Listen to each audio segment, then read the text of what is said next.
and gentlemen, this is me, Franklin Donnie D. You might not know me from Donnie D's Soul Sundays, Words of Wisdom, and also Donnie D's New Soul Gumbo, and my books, Single Mother's Guide to Raising Black Boys, and my new one, From Crack to Christ, Part 1. But right now, I am at the Behind the Curtain TV show. We're back from a year off, and I'm sitting here with a man from the medical field, from the music field, from the entrepreneur field. I mean, this man is in everything but the oil field. Let me bring to you Dr. Robert Jamison. How you doing, Hey, brother, Doc? how you doing, man? Thanks for having me today. Hey, man, it's a groove, It brother. is a groove, brother. I'm glad to be a part of that groove, man. We swinging. And you know, it's a work of God because online, doing behind my other show, on Blog Talk Radio, I've met a lot of people, and then they would come to this show, and a guy named Dennis Flowers. Right. I know Dennis. Yeah, I know Yes. you do. He was on this show, and he was telling me about, man, you got to go see the 10 Priests, Dr. Robert. All I was hearing was Dr. Robert. And I never got a chance to meet Dr. Robert. And then another young lady, Sheila, she was telling me about Dr. Robert. And then I finally met you, man. Right, it's a and went to pleasure. one of your 10 Priest shows. Right. I've been to your, the one you had with, what's the young lady's name, the son with Kashif? You came to my girlfriend's birthday party too. Well, that was Lady Howard D. Hewitt. Yep. Yeah, with Lady D. Yeah, so we had Howard here, then Melissa Morgan. Melissa Morgan. That's what I'm trying to Melissa think Morgan. of. That I went Yeah. to those shows. Howard Hewitt birthday party. His girlfriend's birthday party was great. And he's got a birthday party coming up soon. Oh yeah, Yeah, and it's do gonna you- be a would you like blast to like say the something? past. Would you like to Yeah, say it's gonna something? be my 60th anniversary. It's gonna be at the Bombay Ultra Lounge in Ontario, California. That's a Saturday where you can catch the red carpet with all the stars in the music industry gonna be walking and coming out and supporting your boy. I cannot wait. And if you didn't get that, get me Franklin Donnie D, and I guarantee I'll hook you into it. Okay, let's get into it. Let's This get is into Dr. Robert Jamison. Now, this ain't Dr. Dre. This is a real doctor. Tell us about your medical. Well, I started my medical career back in 1989. I did a fellowship training with the University of Tennessee Medical Program in surgery. Now, a lot of people say, well, how did you become a doctor? Yeah. So let's make some clarification. My medical background was in surgery, and I started from at the bottom of the totem pole. And I started working at the hospital in 1989 as a patient escort.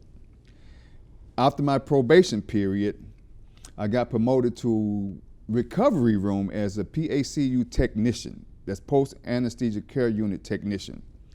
At Wow. Baptist Memorial Hospital in Memphis, Tennessee, where I got all my medical training from, they had a tuition reimbursement program. And once I enrolled into that program, I never looked back. Okay. I was that technician in recovery room, post-anesthesia care unit. I went to a fellowship as a surgery assistant. I took that class and became a certified first assistant in surgery. Oh, okay. After that, working in that industry for about 5 years, I went up another level. I became a physician assistant Oh, okay. for a cardiovascular group where we were doing heart bypasses, transplants, lung transplants, anything doing with vascular stuff. Ooh, that's deep, fella. And I did that for like about 6 years. In 2007, after I continued my education, it's a continuing education process.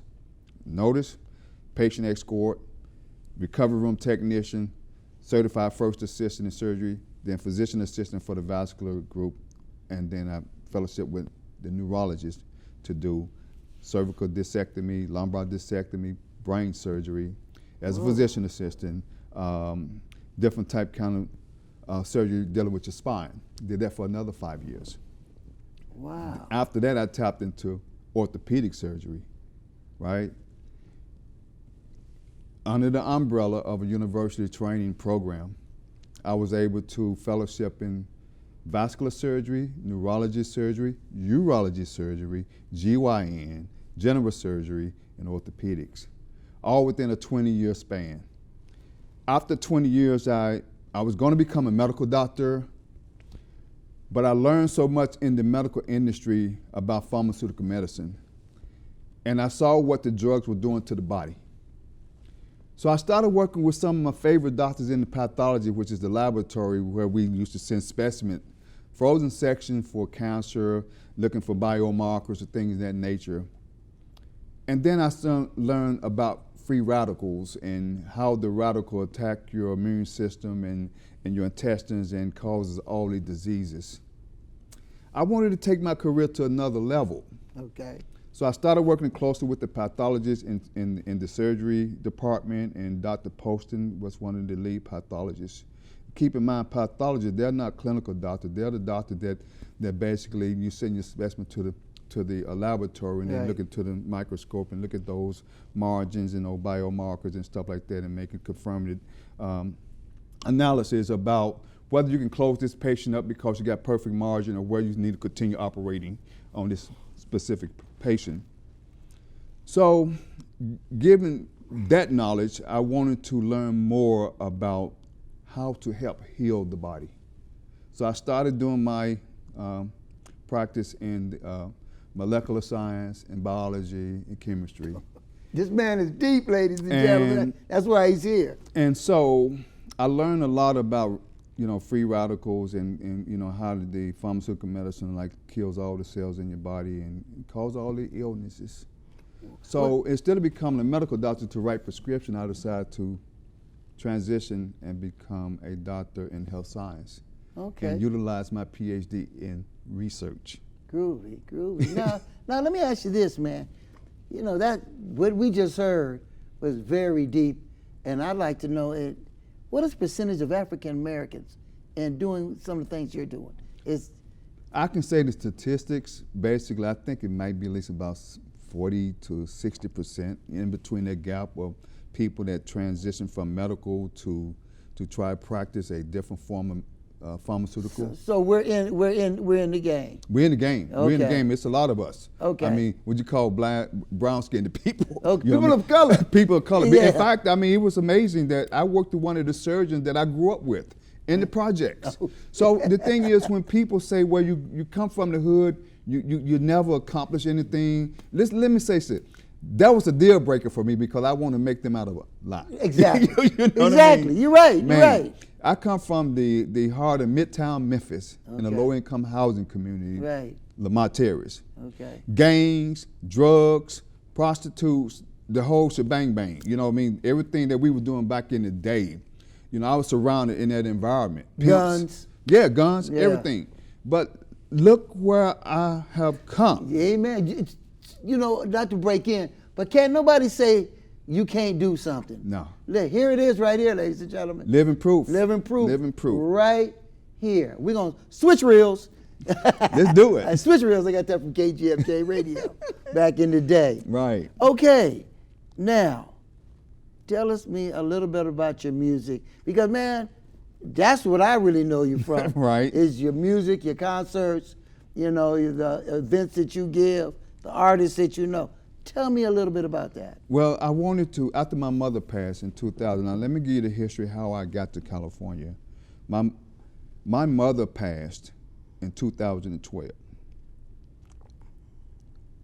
It was so painful it knocked me to the lowest point in my life. Yeah, you know what I'm saying? Yeah, I do. I was a mother's boy. Yeah, mama's boy. Yep. Yeah. And I wanted to do something in honor of her. Okay. So I left Memphis cold turkey, up and relocated. I can see in your eyes right now, you feel this. Yeah. I can see in your eyes. This is a passion for I can me see this in because your eyes. I left Memphis December 12th in 2012. I can know the exact date. And I was going through so much because of the death of my mom, and I had just went through a terrible divorce, and so much was just going on. But the fact of the matter is, I wanted to bring the community together and support cancer. Okay. So I created this movement called the Together Forever musical tour. And the very first artist that I worked with out here in Southern California was Andre Ray.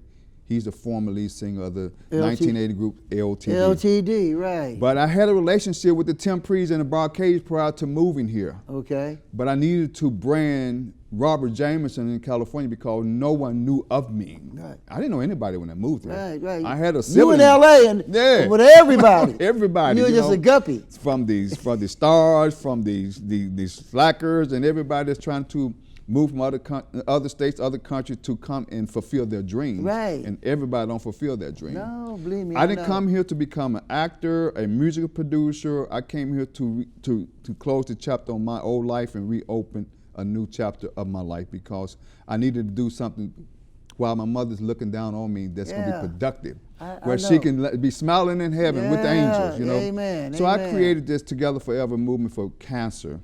And Andre Ray and I, we did our show together, our first show in 2013.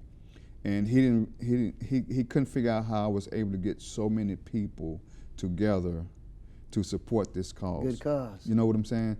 So it started with him in California, then it branched off to other groups, you know. And then it got bigger, every year it got bigger.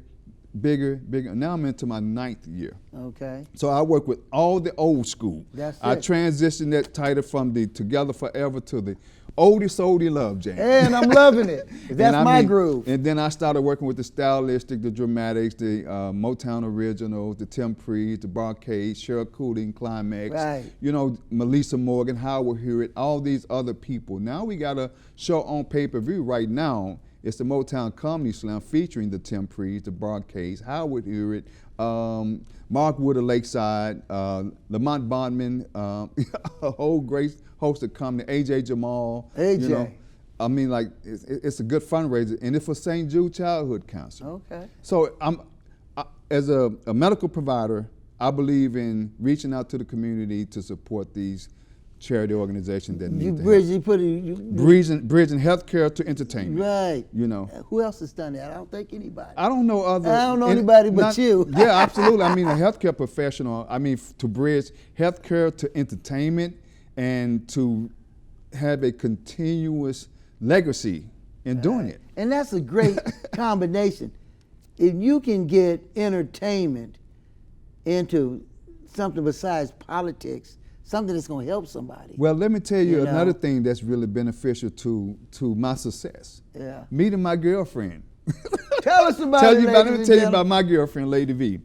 I mean, together, 4 years ago, we met, and we met at the Temprees CD release party. Okay. At the Celebrity Center in Hollywood, And we had been talking over the phone prior to. She met me while I was shooting a film called Cricket Games. Okay. So you're an actor also? Yeah, absolutely. Okay. I mean, I do stage plays. I mean, I do film and television actors, acting. And God had put something in my heart to excel to the next level. But, dealing with Lady V in the music industry, and she's an actress from Baywatch. Right, okay. So we connected, man, but I just want to give some kudos and some shouts out to her because she's a part of my accomplishment in the music industry and film and TV. Hey, man, and I can relate to that because I got somebody sitting out there in That's Marcia right. D's. That's right. It doesn't say it has my back. Absolutely. You got to have that, man. You got to have that because you can combine and become a awesome power couple. Exactly. You know what I mean? Exactly. So she's been a great part of my success, and I really appreciate her. Amen. See you Saturday night, too. At the Bombay Usher Lounge in Ontario, California. Bombay. Amen. Switch reels. Hey, boss. Okay. I said I'm fine. Me to bed, see you in the morning. With the frosted Superman, but it wasn't on it. And we lost it. In my head, in my head, in my head. Where you at underlay in my head. Hey, son. Hey, Bob. You know you can talk to me. Yeah. A lot of people say when you're going somewhere, you don't want to look back. But I beg to differ.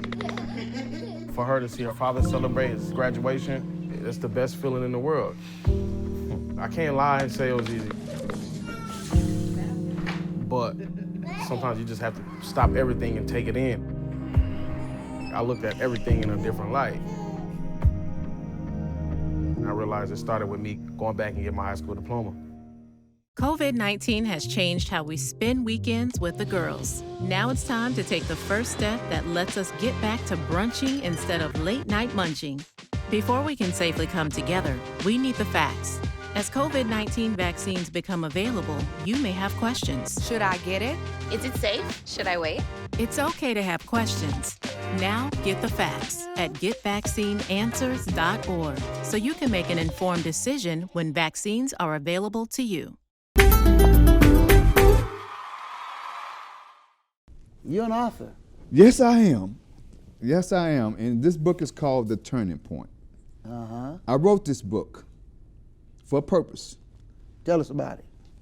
In 2009, I paid the price. Okay. And I learned from my mistakes. Amen. I made a mistake big enough that could have cost me my whole entire medical career and everything else that I had worked hard for that past 20 years. I got caught up in the system. Not for a crime that I intentionally committed, but not reading the fine print of a contract. You know what I'm saying? That lesson that I learned at that particular time, I didn't have an opportunity to reveal my story and tell the truth about the story because the media was so busy trying to knock me down versus trying to pick me up. Right.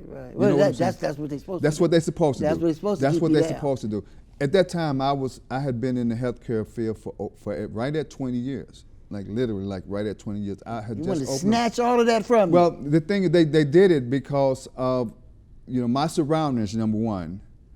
I trusted a friend of mine was a white man. I have to be specific because I want to put him on the spot. Okay. Because see, when I was putting him on the spot then because of his skin color, the media took his side because he was a white man. Oh, but I was okay. a successful black man. Right. And so I didn't get an opportunity to tell my story until I cleared my name.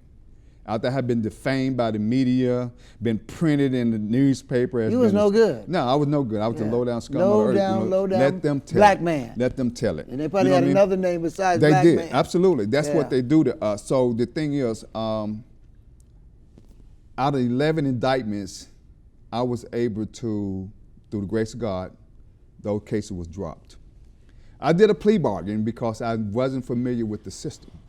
I didn't know whether the plea bargain was going to let me continue my life as Most an entrepreneur. times they don't. I mean, it really didn't. Yeah. And the thing is that plea bargain caused me to have a felon on my record. You know what I mean? I've been there a too. felon on my I've been there record. too, brother. Y'all might not know it, but I've been there But too. to be accused of a crime where I was a victim of the crime, now I have to tell you the story because if I don't tell you the story, you'll think I'm fabricating something and I'm really telling the truth about it. I was a CPR instructor in healthcare. Okay. And when I paid for this program to become that instructor, I paid a white man my money, it's $500 to become that training site for the instructor. On the other hand, the contract that I signed was for a training site, but the curriculum that he had me to teach by was the training center, right? So we got training site, then we got training center. So the curriculum that he sent to me to train by was for the training center. Lord behold, I did my training by the curriculum. I started teaching people to become instructors based on the curriculum that he sent me. So when they got ready to take the exam for the CPR licenses, I signed the back of the card, thinking that I was a licensed training center. But the contract said training site. So I took $100 from each person to teach them how to become an instructor. I'm looking into the camera because this is a true story and it's in the book. Right.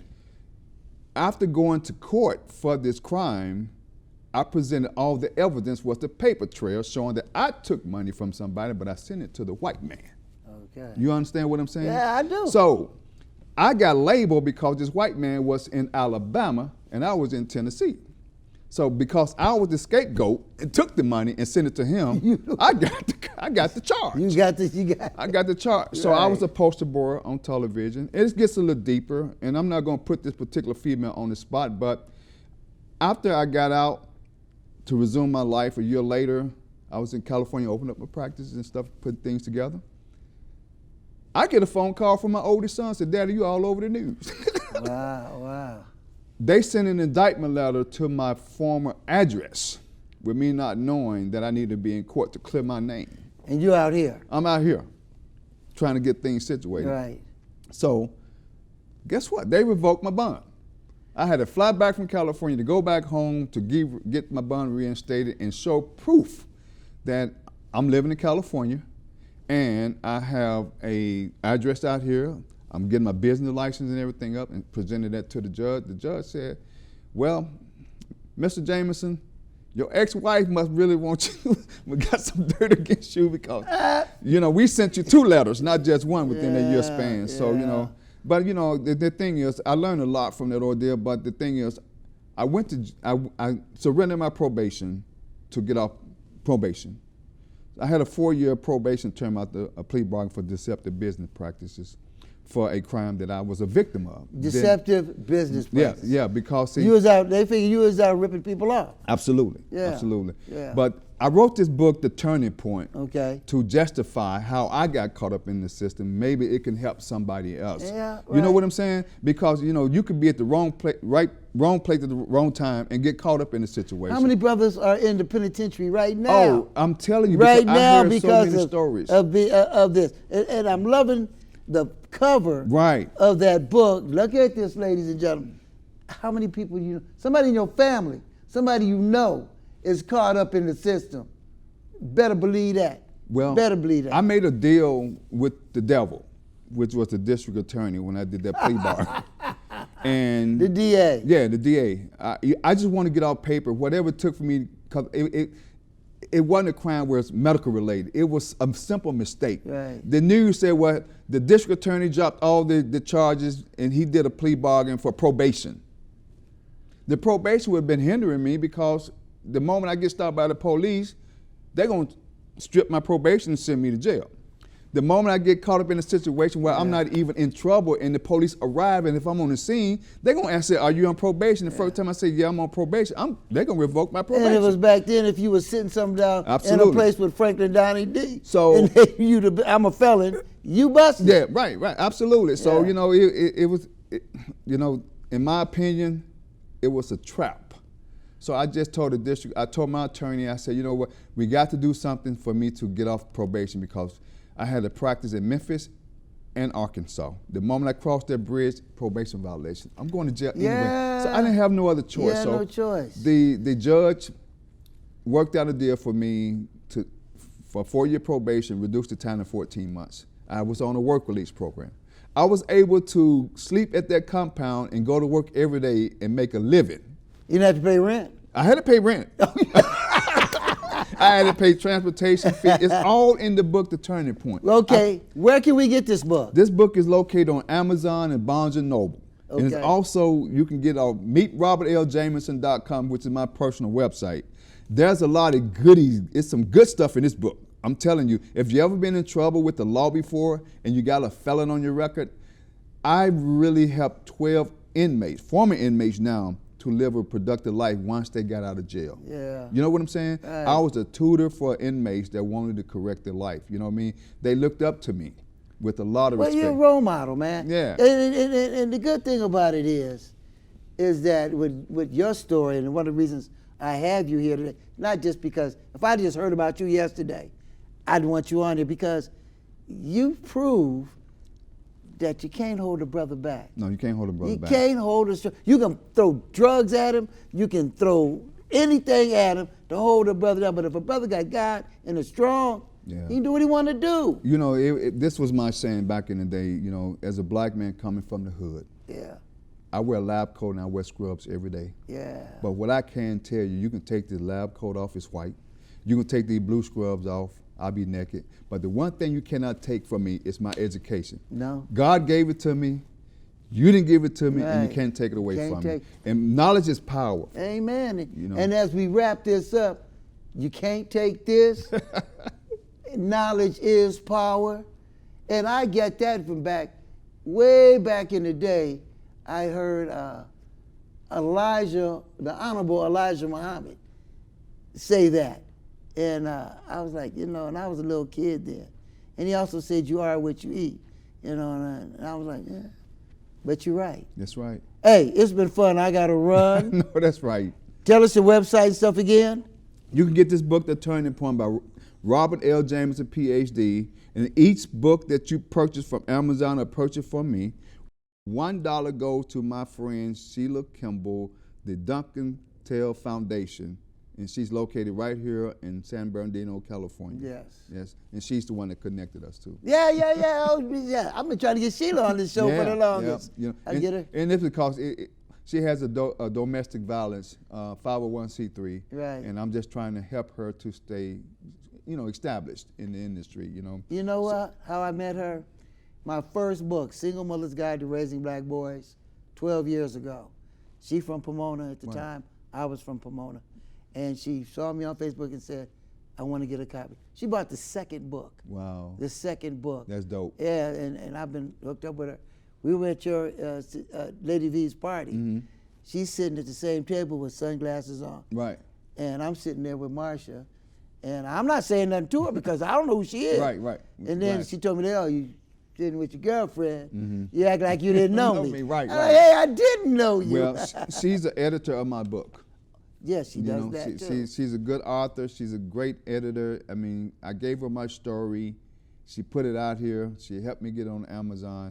I want to thank her for that. And also, I want to thank you for having me here today, man, because it meant a lot to me for me to be on your show and tell you my story, the truth about a crime that I got accused of. Yeah, well, You know it's going to be out there now, ladies and gentlemen. Yeah, it's absolutely. out there now. Thank you, Dr. Robert. Yes, sir. And then I'm going to give you this book. It's Oh. for you. It's autographed. Let everybody see. To my good friend, Donnie D., thank you for your love and support for me. And I pray that God continue to bless you in everything that you do in all your endeavors. Oh, man, God bless. This Thank is you yours, very sir. much, Rob. Yes, sir. All right. We'll see you next week, same time, a different place. Peace.